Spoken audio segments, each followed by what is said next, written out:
Question Alain Soral de Samuel F. Alors, qui vous pose la question si vous connaissez les Unannounced Games.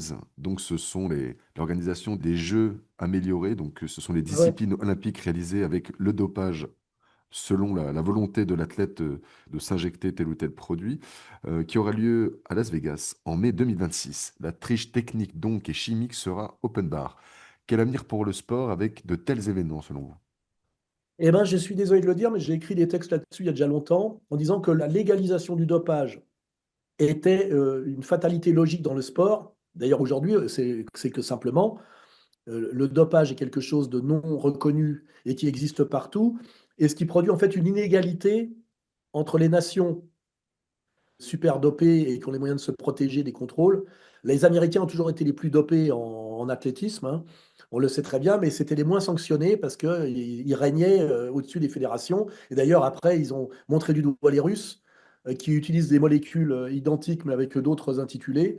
Et ils ont marginalisé les Russes au nom du dopage, alors que enfin, je veux dire, tous les athlètes russes depuis 40 degrés, je ne parle pas des Anglais aussi, ils sont tous dopés. Alors le problème, c'est que le principe du sport, c'est le progrès de la performance. C'est le principe, c'est qu'on ne peut pas faire venir les gens dans un stade si la performance ne progresse pas. Et à un moment donné, j'avais écrit des textes là-dessus, quand on, parle, on démarre d'un sport amateur à la Coubertin où un type, pour pouvoir performer, s'entraîne 3 fois par semaine après son boulot, on va dire 9 heures par semaine. Il a donc 9 heures par semaine à consacrer à faire monter son niveau. À un moment donné, avec la professionnalisation, l'argent, etc., tu as un type qui continue à progresser parce qu'il passe de 9 heures à 15 heures, 20 heures. Et à un moment donné, le type, il s'entraîne à plein temps. Quand il s'entraîne à plein temps, à un moment donné, il y a quand même une saturation du progrès de la performance parce qu'on ne peut pas s'entraîner plus que 24 heures par jour, de cette manière. Et là, qu'est-ce qui fait qu'on continue à faire monter la performance? C'est tout ce dont on ne nous parle pas. Alors évidemment, les techniques d'entraînement qui progressent, les matériaux qui progressent comme les chaussures pour les coureurs, etc. Mais aussi le dopage. Et la question du dopage est une question assez subtile parce que qu'est-ce qui est dopage et qu'est-ce qui ne l'est pas? Est-ce que, par exemple, soigner son alimentation, prendre un nutritionniste, comprendre qu'il y a à quelle heure il faut manger, à quelle heure il faut faire caca, qui est l'optimisation de la gestion du corps, est déjà quelque part, il n'y a pas de frontière avec le dopage. Le dopage, c'est-à-dire qu'il y a des produits qui sont déclarés interdits. Chers auditeurs, alainsoral.com a le plaisir de compter Contre Culture parmi ses partenaires. Désormais, pour chaque abonnement mensuel à 50 € par mois, vous recevrez directement dans votre boîte aux lettres le dernier ouvrage édité par Contre Culture. Comme le dit Alain Soral, la contemplation passive d'une vidéo ne remplace pas l'acte de pensée de la lecture. Dans un monde largement dominé par les écrans, lire demeure un véritable acte de résistance. Avec cette offre, notre intention est de permettre à nos abonnés de continuer à se former avec des livres pertinents, subversifs et inspirants. Ce mois-ci, les abonnés recevront Les Contes de Russie de Léon Tolstoï, livre de garde de la collection Imaginaire européen. Et pour lancer cette nouvelle contrepartie, nous offrirons à chaque nouvel abonnement, souscrit avant le 25 décembre, le livre d'Alain Soral, Anthologie. Mais par exemple, un type qui prend un peu de vitamine C, etc., est-ce que c'est du dopage? C'est une question de quantité souvent, hein. Il en a trop pris. Et on voit très bien qu'il y a des produits aujourd'hui que des sportifs prennent qui ne sont pas encore déclarés dopage, qui fait qu'ils ne sont pas dopés, alors que dans quelques années, ce produit-là sera déclaré dopage et que le type, finalement, est-ce qu'il avait été dopé ou pas? Dans le cyclisme, on se pose la question, si on revient sur toute l'histoire du cyclisme est une histoire de dopage, puisque le cyclisme a commencé dans le dopage avec le dopage des chevaux de course. Je connais tous ces sujets-là, je les ai étudiés. Donc, il y a toujours du dopage dans le cyclisme. Et à un moment donné, qu'est-ce que fait? Comme le disait Jalabert, qui était très honnête, on ne fait pas le Tour de France en ne buvant que de l'eau. C'est impossible. Je veux dire, 23 étapes avec des étapes de montagne où on se tape 4 cols dans la journée sur 170 km à une moyenne de 37. Je ne sais pas si vous avez déjà fait du vélo, mais sur le plat, déjà faire 37 de moyenne sur 80 km, il faut déjà être super balèze. Voilà. Donc voilà, il est fatal qu'à un moment donné, le dopage soit intégré au sport pour la progression continue de la performance et donc du spectacle. Parce qu'à un moment donné, si on a par exemple, on a un Usain Bolt, qui est un sprinter incroyable, qui court en 9,52, j'ai pas, ou 56, on s'en fout. Et c'est très difficile de battre ce record-là. Si on veut battre ce record-là pour que les gens se disent quand même, on va voir plus que du Usain Bolt, parce que sinon, ça veut dire on revoit une performance qui est en dessous de ce qui a été fait il y a 10 ou 15 ans, parce que le temps passe vite. À un moment, on se dit, bon, ben voilà, il faut absolument péter ce plafond des 9,50 au 100 mètres. Eh ben, il n'y a pas 36 solutions, c'est le dopage, hein, parce qu'à un moment donné, sinon, il y a une barrière physiologique qui est quand même, voilà, qui est une vraie barrière. Et à un moment donné, qu'est-ce que c'est que le problème du dopage? C'est le problème d'égalité dans le dopage. Parce que ce qui est dégueulasse dans le dopage, c'est que ceux qui sont dopés sont avantagés par ceux qui ne le sont pas. On disait dans le cyclisme, les gens qui s'y connaissent comme moi disaient que Charlie Mottet était un type à qui on avait volé une très belle carrière de cycliste parce que lui ne se dopait pas. Il prenait de la caféine et de la vitamine C et il a quand même gagné des courses importantes comme le Grand Prix des Nations, etc. Et tout le monde savait qu'au milieu d'autres couleurs qui étaient chaudières à mort, c'est-à-dire qui étaient chargées comme des mules, même à l'insu de leur plein gré, Charlie Mottet, lui, se dopait pas parce qu'il voulait pas, il aimait pas ça lui faisait peut-être peur pour son avenir, parce qu'on sait que les dopés souvent meurent à 50 ans. Hein. Fignon est mort très jeune, Ocaña est mort très jeune, Anquetil est mort très jeune, Poulidor est mort vieux. Oui, je crois qu'il est mort, oui, maintenant. Voilà, donc le problème, c'est l'égalité dans le dopage. Et le problème, c'est que le dopage, comment dirais-je, clandestin, c'est comme l'avortement clandestin. C'est que ça pousse les types à le faire en cachette, en maîtrisant pas bien et à faire n'importe quoi.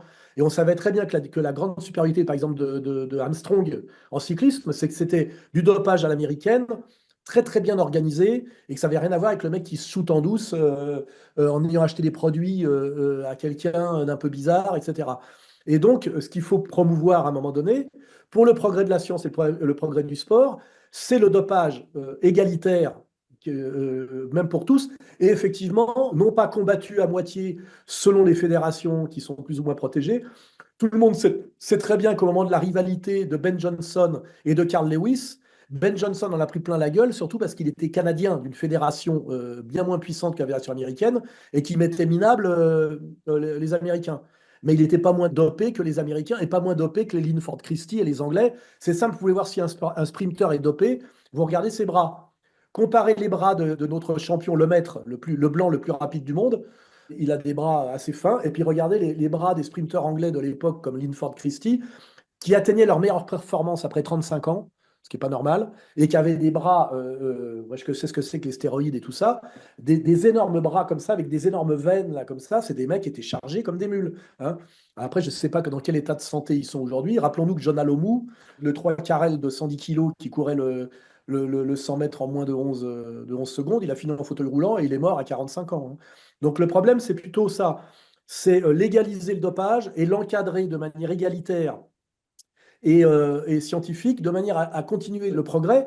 Et c'est aussi le progrès de la médecine, parce que d'une certaine manière, il faut pas oublier que les sportifs sont des cobayes pour voir en fait les produits qui permettent d'améliorer la performance, la résistance. C'est intéressant pour l'armée, c'est intéressant dans des tas de domaines.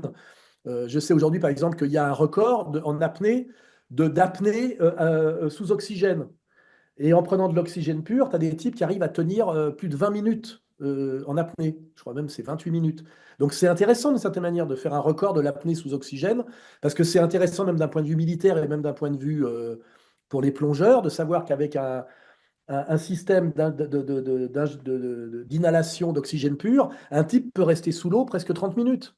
Ce qui peut être intéressant pour des travaux sous-marins, pour je sais pas quoi, pour faire des films, pour s'intéresser aux poissons, j'en sais rien. Et moi, je pense qu'il est fatal que le dopage soit totalement intégré au sport, parce que le dopage fait partie du progrès technique, du progrès humain, et que on est dans une logique où il faut que ça progresse. Voilà. Et à un moment donné, pour que ça continue à progresser, sachant qu'on est dans le sport professionnel de haut niveau depuis déjà des décennies et des décennies, et que donc on arrive à un plafonnement fatal à un moment donné de la performance, et ben à un moment donné, pour que ça continue à monter, il faut intégrer le dopage. Alors le mec qui a créé ça se fait cracher à la gueule, c'est un juif d'ailleurs. Au début, ça va pas marcher, mais c'est le sens de l'histoire. Les juifs sont les spécialistes des marchés émergents. Si ça se trouve, dans 20 ans, la question ne se posera plus. Voilà, le dopage sera totalement intégré et il y aura même sur les maillots des mecs la pharmacopée, vous savez, les sponsors, les labos pharmaceutiques qui les dopent, puisque à la limite, c'est la logique. Aujourd'hui, tous les cyclistes portent des maillots qui sont plus des maillots nationaux, mais des maillots de marque. À la fin, vous aurez des mecs qui courent le 100 mètres on essaiera de passer la barrière des 9 secondes au 100 mètres. Il y a eu aussi d'ailleurs des handicapés qui couraient plus vite que les autres avec des lames, parce qu'on s'est rendu compte finalement, si tu voulais courir plus vite, il faut te couper les deux jambes aux genoux et te mettre des lames. Et d'un seul coup, tu bats les valides. C'était le danger. C'est pour ça qu'on a un peu arrêté de déconner avec ça. Parce qu'on s'est rendu compte que si on acceptait que les handicapés courent avec les valides, on pouvait imaginer qu'un type se fasse couper les deux jambes pour pouvoir être champion du monde avec les sponsors que ça représente. Tous ces paradoxes-là sont sur la table. Hein.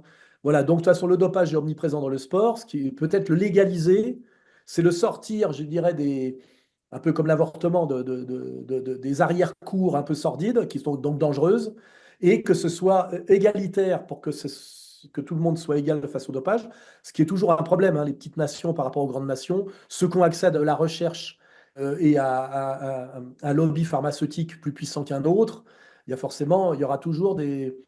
Je pense que les grandes nations techniquement avancées sont toujours favorisées si on légalise le dopage par rapport aux petites nations. Et on peut même d'ailleurs, de ce point de vue-là, pourquoi par exemple les Éthiopiens, les Africains, Kenyans des hauts plateaux courent plus vite que les autres? Bah, est-ce que c'est pas du dopage naturel? Les mecs, ils vivent dès l'enfance à 2000 mètres d'altitude, hein, comme en Abyssinie là-bas, et en plus, ils ont des morphotypes qui font que ils pèsent 40 kilos. Quand tu pèses 40 kilos et que tu as passé toute ta vie à plus de 2000 mètres d'altitude, tu es obligé de battre sur des courses de fond un Européen qui vit au niveau de la mer et qui fait, même si c'est un petit gabarit, qui fait quand même, lui, minimum 55 kilos et déjà, ou 60 kilos. Donc, à la limite, on pourrait presque parler de dopage naturel. Je me rappelle qu'à l'époque, les cyclistes qui voulaient battre le record de l'heure, qui est un truc d'ailleurs qui intéresse plus grand monde, hein, le record de l'heure, les mecs allaient s'entraîner en altitude et essayer de le passer à Mexico. Et d'ailleurs, on pouvait discuter du fait qu'il l'avait fait à Mexico. On peut le faire à La Paz même. On fait construire un anneau de vitesse à La Paz, qui est la ville la plus haute du monde, je dirais, et pour battre le record. Donc ça, est-ce que c'est pas du dopage déjà? Est-ce que tout ça, on a même des boxeurs qui font des stages en altitude pour se renforcer le cardio. Tout ça existe. Donc, qu'est-ce qui est du dopage, qu'est-ce qui n'en est pas? Ce qui est pénible, c'est le mensonge sur le dopage, l'inégalité sur le dopage, et le fait à un moment donné qu'un mec qui n'y connaît rien te dit dopé, tricherie. Mais en fait, le dopage, c'est compliqué. Il y a des types à un moment donné qui ont pris un coup de froid, ils ont une compétition qui arrive, il faut qu'ils se soignent un peu, et parfois des produits qu'ils devraient prendre comme médicaments sont interdits parce que sur les listes de produits dopants. Et le type, eh ben, finalement, ne peut pas se soigner. Et s'il se soigne et puis qu'on dit, gna gna, vous avez pris tel et tel cachet, machin, il dit, ouais, j'avais la crève. Le mec, on peut le montrer du doigt comme un tricheur, alors qu'en fait, il a simplement chopé la crève à l'entraînement. Parce que souvent, quand on fait des entraînements assez durs, on prend des coups de froid.